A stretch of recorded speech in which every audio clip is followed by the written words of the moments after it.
घर से निकलते ही मैंने सुख का सांस लिया।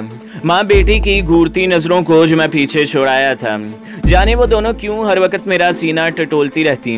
और सच्ची बात है, अब मैं इनसे डरने भी लगा था। मेरे सीने में पूर्व पाकिस्तान के जो शीले फरोजा थे, कहीं उनमें इनको भनक न पड़ जाए। जरा इत्मीनान नसीब हुआ तो मैंने गर्दोपेश का जायजा लिया। कितनी गहमा गहमी थी उस वक्त कोलकाता के बाजार में। कारें, बगियां और साइकिल रक्शे फराटा भरते इधर से उधर और उधर से इधर दौड़े भागते नजर आ रहे थे। इनसे बचता बचाता मैं सड़क के किनारे किनारे चलने लगा और बिलाखिर एक टेलीफोन बूथ के सामने जा रुका। दूर नजदीक झांका, कहीं कोई मेरा ताकुब तो नहीं कर रहा। और जब मुझे खतरे की कोई अलामत दिखाई न दी तो अपने स्पाई मास्टर से राब्ता कायम करके उनको सूरत हाल से आगाह कर दिया। मेरी बातें सुनकर उन्होंने एक ही जवाब दिया, अभी तुम्हें ज्ञानी से ही राब्ता कायम रखना होगा और उसके अहकामात की तामील करनी होगी। मैं हैरानों परेशान खड़ा सोचने लगा, इनमें कौन सा रुख इख्तियार करूं। लेकिन मेरे कदम मेरी सोचों से तेज निकले। वो उसी होटल का रुख कर रहे थे जहां इस वक्त ज्ञानी मेरा मुंतजिर था। होटल में पहुंचते ही किसी से कुछ कहे बगैर मैं सीधा इस कमरे के सामने पहुंच गया जहां सुबह मैंने रोमन अखाड़ा देखा था। मेरी शक्ल देखते ही दरवाजे पर खड़ा चौकीदार अंदर इत्तला देने चला गया और बाहर निकलते ही उसने बड़े मुअद्दब अंदाज में अंदर दाखिल होने का इशारा किया जहां ज्ञानी जी पाठ में मसरूफ थे। मैं लाताल्लुक सा सोफे पर दूसरी जानिब मुंह करके बैठ गया। कमरे में हम दोनों के सिवा और कोई नहीं था। कमरे की हालत में बिल्कुल कोई फर्क दिखाई नहीं दे रहा था। मैं किसी को कसम खाकर भी बताता कि यहाँ सुबह खूनी ड्रामा खेला गया है तो कोई मेरी बात पर यकीन न करता। वहाँ फर्श पर खून के धब्बे का तो क्या, किसी जर्रे तक का नामो निशान नजर नहीं आता था। और ज्ञानी की गूंजदार आवाज में होने वाले पाठ ने यहाँ एक पुरसोस सी फिजा तारी कर दी थी।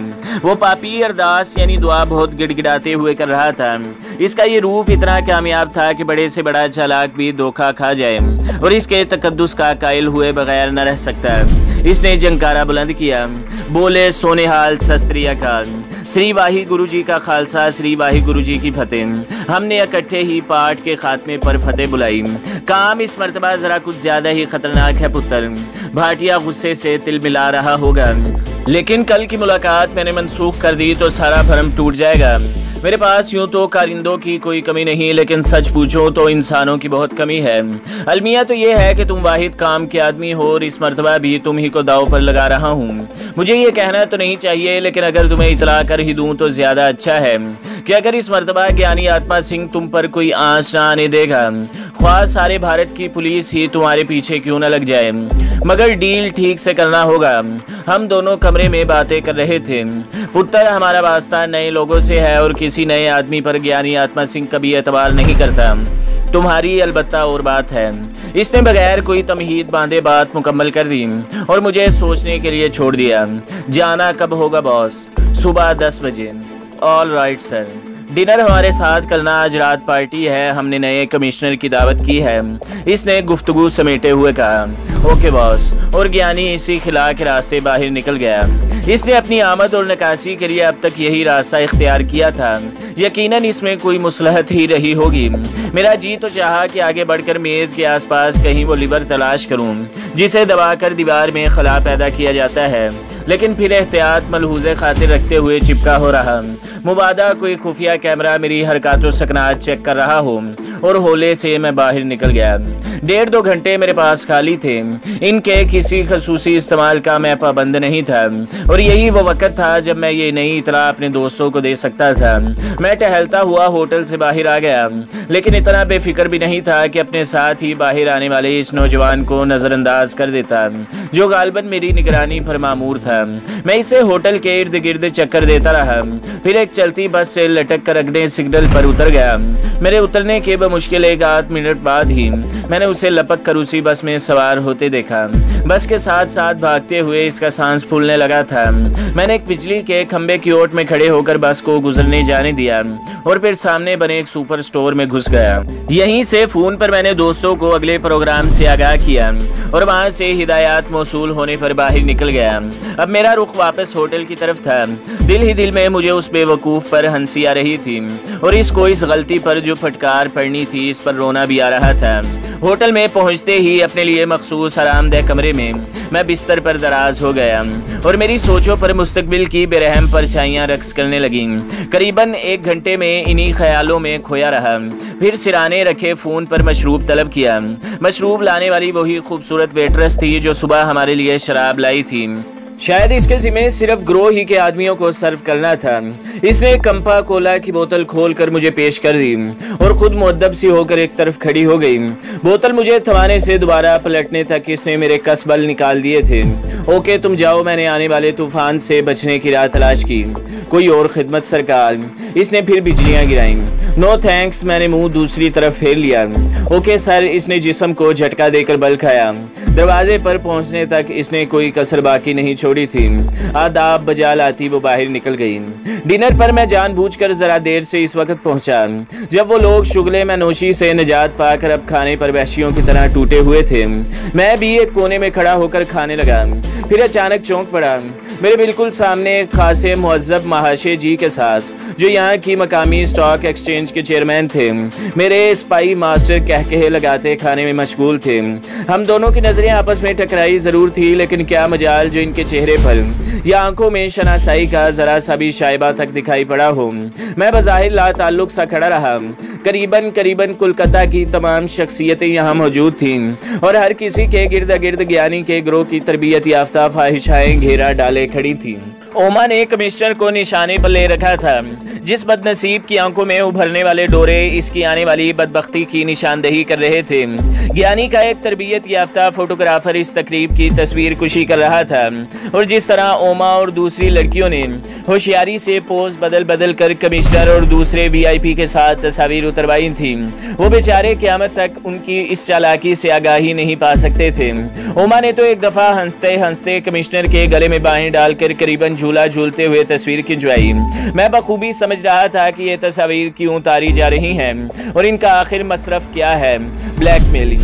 अब शायद सारी जिंदगी वो बेवकूफ़ कमिश्नर ज्ञानी के किसी मामूली पिल्ले पर भी हाथ नहीं डाल सकता था और इसी एक कमिश्नर पर क्या मौक़िफ़ इन मकाराना हरबों से उसने सारे कोलकाता के अफसरान को अपनी मुट्ठी में ले रखा था। अपने स्पाई मास्टर की सहम दावत में शमूलियत से मैंने इस अमर का बखूबी अंदाज़ा लगा लिया था कि इनके हाथ इस माशरे में कितने लंबे हैं। कभी वो एक मेज़ पर बराजमान होते और कभी दूसरी पर जाकर बैठ जाते। डिनर के बाद रक्स का दौर शुरू हुआ। इन मुअज़्ज़िज़ीन के एजाज़ में ज्ञानी ने खसूसी डिस्को डांस का एहतमाम किया था। हाल के कोने में सजे शानदार स्टेज से रक्स का ऐलान नशर होते ही तमाम लोग अपने अपने साथियों को आगोश में लिए अपने लिए पहले से मखसूस कुर्सियों पर जमकर बैठ गए। इसके साथ ही स्टेज का पर्दा हटा और हॉल की तमाम लाइट्स करीबन ऑफ हो गईं। स्टेज पर एक मशहूर रुकासा बिजलियां गिरा रही थी। इसका हिजान खेज रक्स जल्द ही नुक्ता अरूज को छूने लगा। इससे ज्यादा हवाजादी की तजलील देखने का रवादार मैं न हो सका और चुपचाप हाल से बाहर निकल गया। वो रात मैंने इसी होटल में बसर की। न जाने क्यों इस लम्हे शायद मेरा दिल ज्ञानी के घर जाकर इन लोगों का सामना करने से घबरा रहा था। कमरे के दरवाजे को लॉक करके मैं बेसुध होकर सो रहा। अली सुबह उठकर मैंने अटैच्ड बाथरूम से गुस्ल किया और तैयार होकर वहीं कमरे में नाश्ता मंगवा लिया। हस्बे साबक वही दुश्मने ईमान वेट्रेस ही मेरे लिए मतलूबा नाश्ता लेकर आई थी। इस दफा मैं इसे खुद से खेलने का मौका देने को तैयार नहीं था। क्या नाम है तुम्हारा? मैंने एक स्लाइस पर जाम लगाते हुए पूछा। रूपा सर। सिर्फ रूपा या रूपा सर? रूपा, उसने मुस्कुराते हुए कहा। ये तुम्हारी ड्यूटी क्या 24 घंटे की है? मैंने चाय कप में उंडेलते हुए कहा। आप कहें तो 24 घंटे आपकी खिदमत कर सकती हूँ जनाब, इसने लचकते हुए कहा। शायद बेचारी यही समझ रही थी कि मैं शीशे में उतर गया हूँ और ये यकीनन इसके लिए बहुत बड़ा एजाज़ था। मैंने इसकी आंखों में झांका जहाँ बेहयाई अपने अरूज पर थी। इसका सारा वजूद दावत बनकर इसकी आंखों में सिमट आया था। तुम तो 24 घंटे मेरी खिदमत कर सकती हो। Yes sir. Now you get out. मैं अचानक अपनी जगह से उठकर चिल्लाया। ये इतना अचानक और भरपूर नफ्सियाती हमला था कि वो थुर्रा कर रह गई, तकरीबन रोहानसी होकर वहां से चली गई। थोड़ी देर बाद ही मैं ज्ञानी आत्मा सिंह के खसूसी कमरे में मौजूद था। इस मरतबा इसकी दस्ते रास्त ओमा भी इसके पहलू में मौजूद थी। मुझे तो अब इनसे घिन आने लगी थी। सस्तरिया काल मैंने ज्ञानी को प्रणाम किया। मेज पर इसी तरह का एक ब्रीफ केस रखा था जिससे मुझे पहले से वास्ता पड़ चुका था। ज्ञानी ने मुझे मुख्तलिफ कोड वर्ड से आगाह किया जिनके जरिए आने वाले ने मुझसे तारुफ हासिल करना था। हम दोनों एक दूसरे से अजनबी थे, सिर्फ मखसूस निशानियों के जरिए ही हमें एक दूसरे से मुतारिफ होना और अपने अपने ब्रीफकेस का तबादला करना था। इस मरतबा हमारे मिलाप के लिए कोलकाता का एक बारोनक बस स्टैंड मुंतखब हुआ था। ज्ञानी आत्मा सिंह शायद ज्यादा खतरा मोल लेने के मूड में नहीं था। अमूमन ऐसी बारोनक जगहों से फरीकैन यकसा फवायद हासिल करते हैं, पुलिस भी और मुलजिमान भी। जहाँ पुलिस की दानिश में ऐसे अहम मकामात से फरार के मौके मुलजिमान को कम मिलते हैं, वहाँ मुलजिमान के नज़दीक ऐसे भरे पूरे मजमे में से लोगों की आड़ में गायब होने के इम्कानात आम जगहों की निस्बत ज्यादा होते हैं। मैं मुकर्ररा वक़्त से थोड़ी देर पहले मुख्तलिफ टैक्सियाँ बदल कर इस मुकाम पर पहुँच गया। बस स्टॉप के कोने में खड़ा मैं आने वाले का मुंतजिर था और घड़ी की सुइयां अब इस मुकाम से आगे फिसलने लगी थीं, जहां उनके पहुंचने पर मेरे साथी ने मुझसे याद अल्लाह करनी थी। इस पेशे के अपने कुछ असूल हैं जिनसे मामूली सा इनहराफ भी मेरे पेशे की तरह बड़ा नुकसानदेह साबित हो सकता था और ये नुकसान जान का ज़िया भी करार पा सकता था। मुझे हैरत हुई, ज्ञानी आत्मा सिंह कोई ऐसी कच्ची गोलियां खेले हुए तो नहीं था कि मुझे दोबारा जहन्नम में झोंक देता। फिर अचानक एक दूसरी सोच मेरे ज़हन पर गालिब आने लगी। मेरे दिमाग में ये ख्याल समा गया कि यह भी तो मुमकिन है मेरी पहली आजमाइश ने इसे मेरी गैर मामूली सलाहियतों का मोतरफ कर दिया हो और वो मुझे जानबूझकर पक्का बंदा जान कर ही ऐसी खतरनाक जगहों पर भेज रहा हूँ। और मैं ये भी सोचने लगा था कि यह हकीकत तो बहरहाल अपनी जगह मौजूद थी कि ज्ञानी के गिरोह में नकब लग चुकी थी और जब मुदाखलत के लिए थोड़ा सा गैप भी मिल जाए तो हमला आवर बाकी काम खुद ही कर लेते हैं।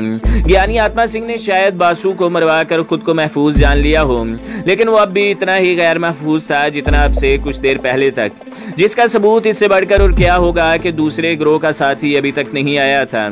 इस रोज न जाने मुझे अकल इतनी देर से क्यों आई, और जब आई तो पानी सर से ऊंचा होने ही वाला था। बजाय दूसरे आदमी के बस स्टॉप के मुख्तलिफ कोनों में खड़े खुफिया पुलिस वाले अब एक एक करके नुमायां होने लगे थे और अब तक मेरी महज ये खुशकिस्मती रही थी कि मैंने किस पेशा आमदा खतरे के सदेबाब के लिए ऐन इस मुकाम पर खड़े होने से एहतजाज बरता था जो मेरे लिए मखसूस था। इसकी बजाय मैं जरा हटकर इस मुकाम पर नजरें जमाए खड़ा था जहाँ दूसरे शख्स को आना था। यह एहतियात मेरी जाती तरबियत की मरहूने मिन्नत थी। अगर मैं सिर्फ स्मगलर होता तो अपनी लाख कोशिश और होशियारी के बावजूद अब तक काबू आ चुका होता। अब सबसे बड़ा मसला इन निशानियों से निजात हासिल करना था जो मेरी पहचान का बाइस बनती। मेरा हाथ फौरन पतलून की जेब में रींग गया और दोबारा बरामद हुआ तो इस पर चढ़ा जाली प्लास्टर गायब हो चुका था। इसके साथ ही मेरी जेब से सिगरेट की डब्बी बरामद हुई और जब मैं बस स्टॉप के कोने में झुककर यूं जाहिर करते हुए जैसे हवा की जद से बचना चाहता हूँ माचिस की तीली जला रहा था तो वहां रखे कचरे के ड्रम में वो जाली प्लास्टर भी गायब हो चुका था। अब दूसरे हाथ की उंगली में पहनी एक अंगूठी का मसला बाकी था, लेकिन इस पर बड़े गौर करने से ही किसी की नजर पड़ सकती थी। अपनी दानिश में अब मैं काफी हद तक महफूज हो चुका था। मैंने आहिस्ता आहिस्ता अपनी जगह से चलना शुरू किया। मेरा रुख उस खाली रक्शे की तरफ था जिसमें बैठकर मैं यहाँ से कहीं दूर जा सकता था। रक्शे तक पहुँचने के लिए मुझे एक सड़क अबूर करना थी। ये सड़क खासी टेढ़ी मेढ़ी दिखाई दे रही थी और अभी मैं सड़क के एक किनारे से रुककर ग्रीन सिग्नल का मुंतजिर ही था जब अकब से आने वाली आवाज़ ने मेरी शरियानों में सनसनाहट दौड़ा दी। माफ़ कीजिएगा साहब, बोलने वाले का लहजा खासा शरीफाना था, होता भी क्यों नहीं। इसका वास्ता भी बहरहाल एक मुअज़्ज़ज़ और खोशपोश नौजवान से था। मैंने पलट कर देखने की ज़हमत ही गवारा नहीं की। मेरे दिल में कोई चोर तो था नहीं कि पलट के देखूं। यह भी तो मुमकिन था इसने यही नफ्सियाती हरबा आजमाया हो। हस्बे तवक्का रिएक्शन ना होने पर इस ज़ाते शरीफ ने बड़ी आहिस्तगी से मेरे कंधे पर हाथ रख दिया। फरमाइए। मैंने मुड़ते हुए नॉर्मल लहजे में लेकिन ज़रा हैरत का तासुर चेहरे पर लिए इसकी तरफ देखा। इत्तेफाक से हम दोनों के अलावा वहाँ कोई नहीं था क्योंकि इस दौरान ग्रीन सिग्नल मिलने पर तकरीबन सब लोग सड़क अबूर कर चुके थे। अगर आपको जहमत ना हो तो बराए मेहरबानी ज़रा इस तरफ तशरीफ़ ले आए। उसने अपनी शाइस्तगी बरकरार रखी। यार हम बहुत मसरूफ़ आदमी हैं, कोई काम हो तो कल दफ्तर में मिल लेना।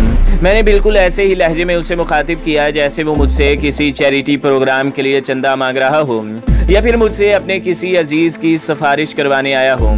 मेरा नाम इंस्पेक्टर वर्मा है। उसने जेब में गालिबन शनाख्त नामा निकालने के लिए हाथ डाला था। ठीक है, फिर आप दफ्तर में 11 बजे के बाद मिल लें तो बेहतर होगा। मैंने फिर सहारा लिया। मिस्टर, मुझे आपसे कुछ सरकारी मामलात पर बात करना है। इस मर्तबा वो कुछ जज सा हो गया। ओ सरकार और हम, अरे बाबा ऐसे अपने भाग कहाँ। मैंने तंजो मदाद से मिला जुला फिक्रा उसकी तरफ उछाला। आपका शुभ नाम। इसने एक तरफ हटकर मुझे भी अपनी तरफ होने का इशारा किया।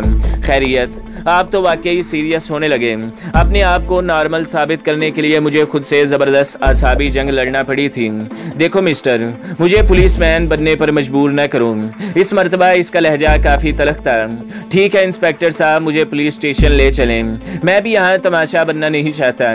किसी के बाप की धौंस है कि पुलिस जिस शरीफ आदमी की चाहे सरेराह पगड़ी उछालती फिरे। इस मर्तबा मैंने भी अपनी खुश पोशाकी से फ़ायदा उठाया था। यहाँ तो इससे झगड़ना 90 का घाटा था। इसके साथियों ने चारों तरफ से इस जगह को घेरे में ले रखा था और इस तरह इनकी गिरफ्त से बच निकलने के इम्कानात ना होने के बराबर थे। मेरे लिए सिर्फ एक ही रास्ता बाकी रह गया था और अगर वो मुझे चेक करने पर तुल ही गया है तो बजाय इसके सवालात और जवाबात का सिलसिला सुनने के लिए इसके कुछ और साथी भी वहाँ आ जाएं। वो मुझे पुलिस स्टेशन ले जाएं और इस दौरान अगर किस्मत हमेशा की तरह यावरी करे तो मुमकिन है मुझे फरार का मौका मिल ही जाए। उसने पहले तो नजरों ही नजरों में मुझे तोला और फिर बोला, ठीक है जैसी आपकी मर्जी, बहरहाल हमें अपना फर्ज पूरा करना है। इस मर्तबा उसका लहजा खासा मोहतात था। मैंने उसे अगली बात कहने का मौका ही न दिया। सड़क से गुजरती है खाली टैक्सी को हाथ देकर रोका और पिछला दरवाजा खोलकर अंदर धंस गया। मेरा ये फेल इतना अचानक और भरपूर था कि वो भी मजबूरन अगला दरवाजा खोलकर अगली ही सीट पर बैठ गया और अपने किसी साथी को इसने मदद के लिए बुलाना भी गवारा न किया। आपको ये हरकत बड़ी महंगी पड़ेगी मिस्टर। मैं उसे संभलने का मौका देने के लिए तैयार नहीं था, इतनी मोहलत देने के लिए भी नहीं कि उसका ज़हन किसी और खतरे के लिए उसकी रहनुमाई कर सके। और ये मेरी तंबीह का असर था या वो खुद ब खुद नरगे में आ गया था जो इसने मेरी तरफ से नफ्सियाती दबाव कबूल कर ही लिया था। इस मर्तबा इसका लहजा खालिस पुलिस वाला था। अभी चिपका बैठा रहे। क्या मतलब? मैं इस तरह हकलाया जैसे इसके इस फिक्रे ने मेरा दिमाग गर्म कर दिया है। मतलब भी तुम जल्दी ही समझ जाओगे, इसने बेपरवाही से कहा। और यही मैं चाहता था कि किसी तरह उसे अपसेट कर दूं। हम लोग एक भरी पूरी सहरा पर ट्रैफिक सिग्नल ग्रीन होने के इंतजार में गाड़ियों की एक लंबी कतार में फंसे हुए थे। मैंने पुलिस अफसर की जानिब से तवज्जो बिल्कुल हटा ली थी और इस पर यही जाहिर किया था जैसे मैं थाने पहुँच कर ही उसे मजा से कहूँगा और वो भी मेरी ही तरह बेनियाजी का मुजाहिरा कर रहा था। बल्कि अब तो इसने खिड़की से बाहर हमारी टैक्सी से लगी एक कार में ड्राइवर की सीट पर बैठी कन्या पर आंखें गाड़ रखी थी, जबकि हमारे ड्राइवर की नजरें विंडो स्क्रीन के बाहर गाड़ियों के रिंगने के मुख्तलिफ सैलाब का जायजा ले रही थी। खुशकिस्मती हमेशा दबे पांव आती है और इसकी चाप सिर्फ वही खुशकिस्मत सुन पाते हैं जिनका मुकद्दर वो बनने वाली हो, वरना तो इसी तरह दबे पांव आगे बढ़ जाती है। किसी सियाने का कहा यह कौल इस लम्हे मेरे अंदर सनसनाहट पैदा करने लगा। यहाँ बचने और फंसने के मौके 50-50 थे, लेकिन बहरहाल ये फरार का एक शानदार लम्हा था जिससे फायदा उठाकर शायद मुझे जिंदगी भर पछताना पड़ता। मैंने दरवाजे का लॉक खोला तो मुख्तलिफ कारों के हार्नों के शोर में इंस्पेक्टर वर्मा को इसका एहसास तक न हुआ। फिर जैसे ही सिग्नल मिला और टैक्सी ने ट्रैफिक के अज़दहाम में रिंगना शुरू किया, मैं फुर्ती से गाड़ी के बाहर सिरक गया। किसी को कानों कान खबर न हुई। सड़क पर कदम जमाते ही मैंने गर्दन जरा सा मोड़ी। गाड़ी चौक क्रॉस कर चुकी थी और मैं सोचने लगा कारों के हजूम के दरमियान फंसी हुई गाड़ी को एकदम किनारे पर लगाया नहीं जा सकता और अगर तेज तर्रार ड्राइवर भी ऐसा करना चाहे तो वो कम से कम 3-4 मिनट लेगा। इन्हीं 3-4 मिनटों में दरअसल मैंने ना सिर्फ वो तीनों सड़कें अबूर करनी थी जो मेरी राह में हायल थी, बल्कि मौका पाते ही मुझे उन मार्केटों में से किसी एक में छुपने की कोशिश भी करना थी जो फन फैलाई इन सड़कों के चारों तरफ बिखरी हुई थी। ठीक उसी वक्त जो मैंने दुकानों की एक लंबी कतार से गुजर कर एक गली में घूमना चाहा, एक मजबूत और तवाना हाथ ने मेरे कंधे पर दबाव डाला और इसके साथ ही मेरे कानों में आवाज आई, हेलो मिस्टर अमरजीत। एक लम्हे को तो मेरे सारे वजूद में सनसनी की एक तेज लहर दौड़ गई, लेकिन चंद सानिये बाद ही मुझे एहसास हुआ कि यह आवाज तो मेरी जानी पहचानी है, वरना मैं इस तरह इत्मीनान से उससे मत ना घूमता, बल्कि मेरा ब्रीफ केस भी मेरे साथ ही हरकत करता हुआ नवादर के मुंह पर लगता और इसके 14 तबक रोशन हो जाते। घूमने पर जिस शख्सियत ने मेरा सामना किया उनके अचानक इस तरह टकराव पर पहले तो मुझे घबराहट का शिकार हुआ, लेकिन दूसरे ही लम्हे जरा संभल गया। मेरे सामने मेरे स्पाई मास्टर खड़े थे। कैसे हो? उन्होंने मुस्कुराते हुए मेरी जानिब देखा। अभी तक शायद मेरी हैरत रफा नहीं हुई थी। फाइन कहकर मैं अपनी परेशानी पर काबू पाने की कोशिश करने लगा कि उन्होंने झंझोड़ा, कम ऑन बॉय। ये कहकर उन्होंने मेरा हाथ पकड़ा और तकरीबन घसीटते हुए मुझे सड़क की दूसरी जानिब ले गए, जहां सफेद रंग की एक मर्सिडीज खड़ी थी जिसके पहलू में एक बावर्दी ड्राइवर हमारा इंतजार कर रहा था। उन्होंने मुझे गाड़ी में धकेल दिया और ड्राइवर को चलने का इशारा किया। ये सारा खेल चश्मे ज़दन में इख्तिताम पजीर हुआ। मैंने सवालिया नज़रों से स्पाई मास्टर को टटोला, लेकिन उन्होंने होंठों पर उंगली रखकर मुझ पर वाजे कर दिया अभी बोलने की फुर्सत नहीं। गाड़ी 2-3 मोड़ काटने के बाद चलते चलते आखिर रुक गई। स्पाई मास्टर बाहर निकले और मुझे एक सिमत चलने का इशारा करके ड्राइवर से कहने लगे, जिस रास्ते से आए हो उसी रास्ते से वापस चले जाओ। गाड़ी ने रुख बदला तो उन्होंने मेरे साथ कदम मिलाए। तेज हो जाओ बॉय और सामने खड़ी स्याह रंग की बॉक्सी में सवार हो जाओ। हम दोनों तकरीबन बैक वक्त गाड़ी तक पहुंचे थे। उन्होंने फुर्ती से ड्राइवर की सीट संभाल ली। उस वक्त उन्होंने गहरे रंग के शीशों की ऐनक लगा रखी थी और सर पर नई किस्म का हैट सजा लिया था। मेरे बैठते ही उन्होंने उसी तरह की ऐनक और एक हैट मुझे भी थमा दिया। इस रूप में अब हम दोनों मुख्तलिफ लगेंगे और ये रंग किसी को दिखाने पर। भूल गए हो तुम, वो बोले। क्या ज्ञानी ने तुम्हें नहीं कहा था?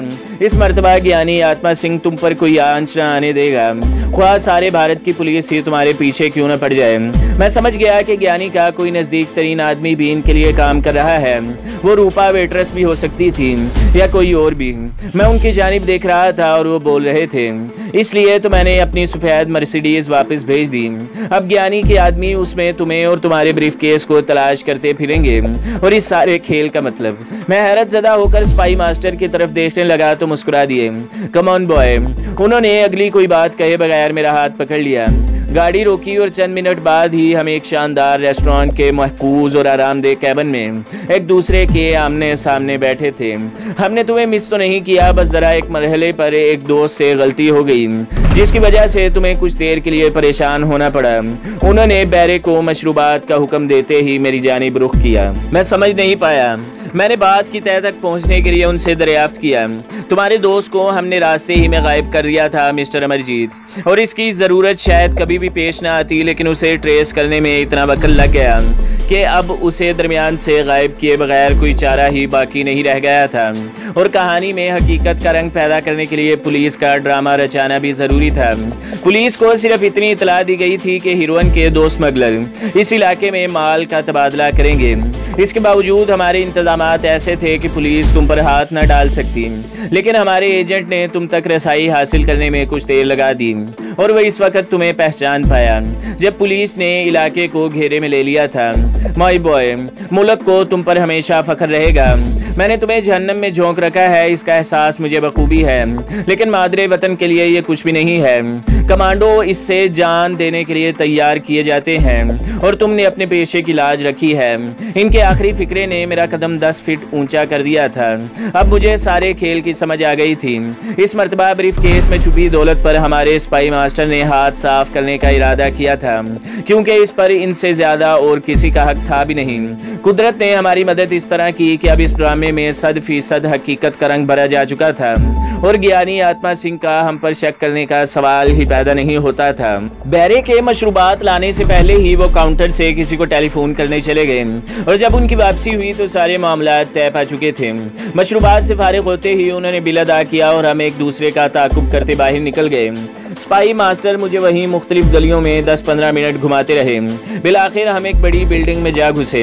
इस बिल्डिंग में बेशुमार फरीबे बने हुए थे और अफराद तफरी का ये आलम था कि अगर कोई यहाँ मर भी जाता तो लोग इसकी तरफ मुतवज्जा हुए बगैर अपने काम में मसरूफ रहते। इस बिल्डिंग में एक शानदार और खूबसूरत होटल भी मौजूद था जहाँ पाटिल हमारा पहले से मुंतजिर था। कम ऑन जेंटलमैन, उसने हमें खुशामदीद कहते हुए अपने पीछे आने का इशारा किया और हम एक शानदार कमरे में पहुंच गए जहां पाटिल का एक और साथी भी मौजूद था। अगर मैंने इस शख्स को अब से पहले कभी देखा होता तो फौरन उसे रविंद्रनाथ टैगोर का कोई रिश्तेदार समझ लेता, क्योंकि उसका हुलिया बिल्कुल वैसा ही था। उससे हमने सिर्फ हाथ मिलाया और कमरे की खिड़की से लग कर खड़ा हो गया। वो बाहर झांक कर शायद इस बात का अंदाजा लगा रहा था कि कोई हमारे ताकुब में तो नहीं। ब्रीफ केस मैंने पाटिल को थमा दिया। इसने बड़ी गहरी नजरों से इसका जायजा लिया। उसे इस तरह ठोंक बजाकर देखा जैसे कोई कसाई कसाई बकरे को ज़िबा करने से पहले उसकी औकात जांच रहा हो। फिर इसकी जेब से अजीबोगरीब किस्म के हथियार बरामद होने लगे। ये ब्रीफ केस नंबर वाला और डबल लॉक सिस्टम था, लेकिन मैं हैरत ज़दा रह गया जब पाटिल ने उसे सिर्फ 5 मिनट में खोल कर रख दिया। हमारी तक़्वात के ऐन मुताबिक नीले रंग के कागजात हमारे इस्तकबाल को मौजूद थे।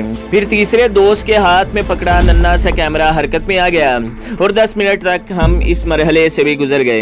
ये सब लोग अपने फन में ताक थे। काम के लिहाज से इनमें से किसी से भी कोई भी पीछे नहीं था। पाटिल ने जिस मशाकी का मुजाहरा किया था, इस पर मैं वाकई हैरान रह गया था कि कोई छोटा मोटा ब्रीफ केस होता तो मुमकिन था, लेकिन नंबर और double lock system brief case को इस तरह चुटकियों में खोल देना इसी का काम था। चंद मिनट ही में ब्रीफ केस में मौजूद तमाम कागजात की नकूल हमने हासिल कर ली। ये कागजात इंतहाई कॉन्फिडेंशियल थे। ज्ञानी ने कहां से और किस तरीके से हासिल किए थे इसका इल्म मुझे भी नहीं था, ना ही मैंने स्पाई मास्टर से पूछना मुनासिब समझा कि ये बात मेरे बिजनेस के असूलों से लगा नहीं खाती थी। लेकिन इतनी अकल मुझे बहरहाल थी कि मैं ये अंदाजा लगा पाता कि ज्ञानी अपने ये मुकम्मल राज चुराकर किसी दूसरी ताकत को सिप्लाई कर रहा था और मेरे अजीम स्पाई मास्टर ने दरमियान से इन पर हाथ साफ कर लिया। मुझे इनकी सलाहियतों का मोतरफ होना पड़ा। माई फ्रेंड, ये सिर्फ तुम्हारी वजह से मुमकिन हुआ। किस्मत मदद करे तो इस तरह राहें खुलती हैं। ज्ञानी तक रसाई हासिल करने के लिए न जाने हमें कितने पापड़ बेलने पड़े, लेकिन तुम इस तरह अचानक इससे टकरा जाओगे ये तो कभी हमारे गुमान में भी नहीं आया था। वाकई कुदरत हमारी मदद कर रही है, मेरे स्पाई मास्टर ने इतराफ़ किया। जैसे जैसे इनकी शख्सियत के असरार मुझ पर खुलते जाते थे, उनके लिए मेरे दिल में और जगह पैदा होती जाती थी। कितने अजीम थे वो लोग।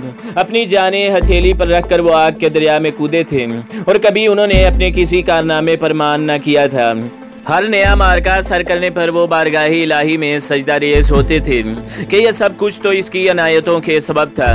इसका करम शामिल हाल ना होता तो शायद हम अंधेरे में टामक टोइयाँ मारते रह जाते। मैं अपने ख्यालों में गुम था कि स्पाई मास्टर मेरी तरफ मुतवज्जा हुए। ओके बॉय, अब तुम जल्दी से अपने गोरो घंटाल की तरफ पहुँचो, उसे तुम्हारा सख्त इंतज़ार होगा और ऐन मुमकिन है कि इस वक्त उसके आदमी भी हमारे इर्द गिर्द यहाँ कहीं मौजूद हों। ये कहते ही वो उठ खड़े हुए। मैं उनसे होटल से बरामद हुआ था। बजाय ज्ञानी के पास बराह रास्त पहुंचने के मैं उसे एक बार फोन न कर लूं, ये ख्याल आते ही मैं एक दुकान की तरफ बढ़ा और जब राब्ता कायम हुआ तो ओमा ने अटेंड किया। मेरा नाम सुनते ही फौरन ज्ञानी आत्मा सिंह लाइन पर आ गए। हर्ष के पुत्र, मैंने तुम पर गलत भरोसा तो नहीं किया था, कहाँ से बोल रहे हो? उसने बजाय मेरी बात सुनने के फौरन खुद ही सिलसिला गुफ्तगू शुरू कर दिया। इस दफ़ा तो किस्मत से ही बचा हूँ बापूजी, मैंने जवाब दिया और इसे अपनी पोजीशन से आगाह कर दिया। ठीक है, बाहर खड़े हो जाओ, अभी सफ़ेद रंग की फैट गाड़ी ओमा लेकर आ रही है।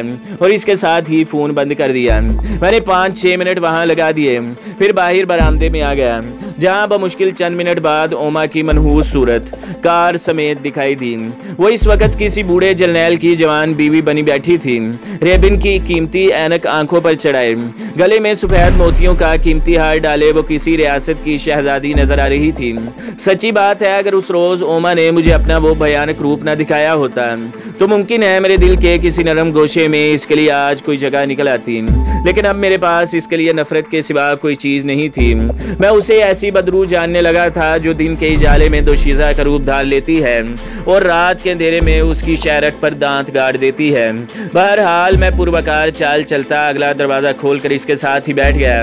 वंडरफुल, इसने मेरे बैठते ही मुझे दाद दी। शुक्रिया, मैंने संजीदगी बरकरार रखी।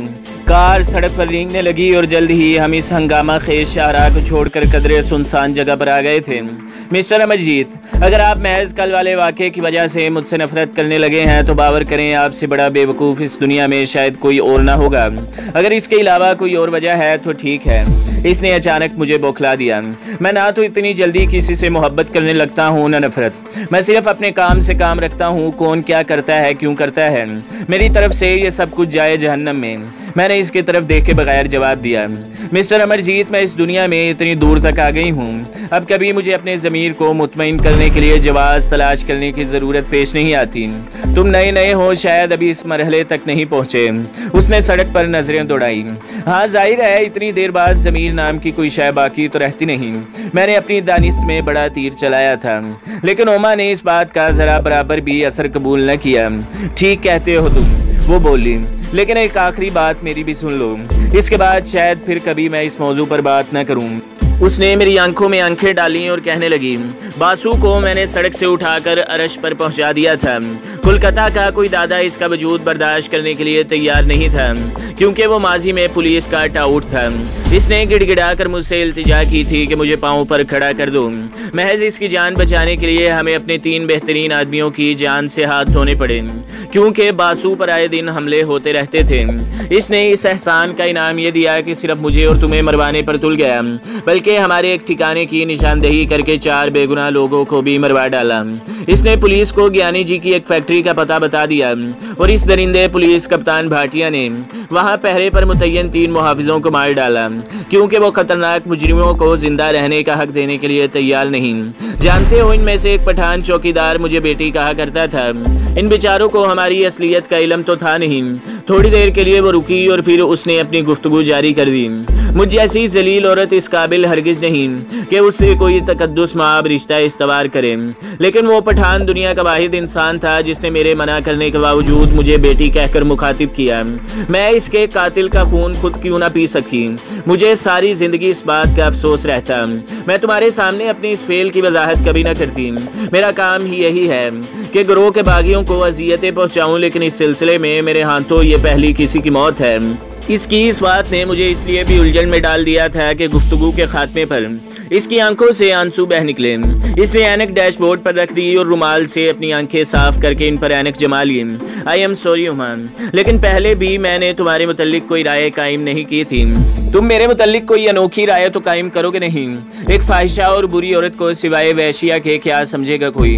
फिर मैंने भी कभी ये ख्वाहिश नहीं की कि मुझे अच्छा समझा जाए, लेकिन ये जरूर चाहा है कि कोई ऐसा मुनसफ जरूर हो जो मेरे केस को समझकर मुझे सजा का हुक्म सुनाए। कोई तो ऐसा हो मिस्टर अमरजीत।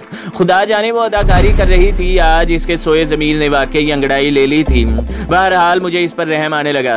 हमने सड़क के किनारे बनी कोक बार से बोतलें पी और ज्ञानी आत्मा सिंह के हजूर पहुंच गए। मैं जिंदगी में कभी किसी के सामने शर्मिंदा नहीं हुआ, लेकिन तुम्हारे सामने मुझे शर्म आ रही है पुत्र। अब मुझे खुद मैदान में उतरना होगा, खुद देखना होगा मुझे उस मामले को। मैंने ब्रीफ केस इसके सामने मेज पर रख दिया।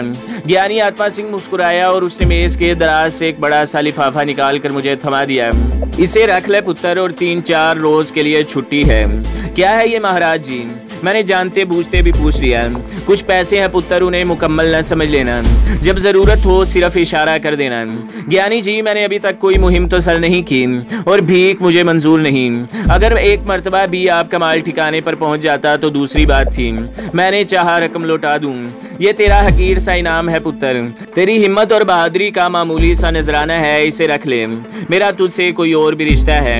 इसने मेज से चंद कदम आगे बढ़ाए, गालिबन वापस जा रहा था और जाते जाते मेरी तरफ यकदम वो फिर देखने लगा। मुझे इल्म है पुत्र, तेरे पीछे भी आंखें लगी हैं। तेरे ना चाहते हुए भी मेरे बंदे सिर्फ तेरी हिफाजत के लिए निगरानी करते हैं। अब तू छुट्टियों पर जा रहा है तो ये तेरी सवाबदीद पर मुनहसिर है कि वो तेरे साथ साथ रहें या अलग हो जाएं।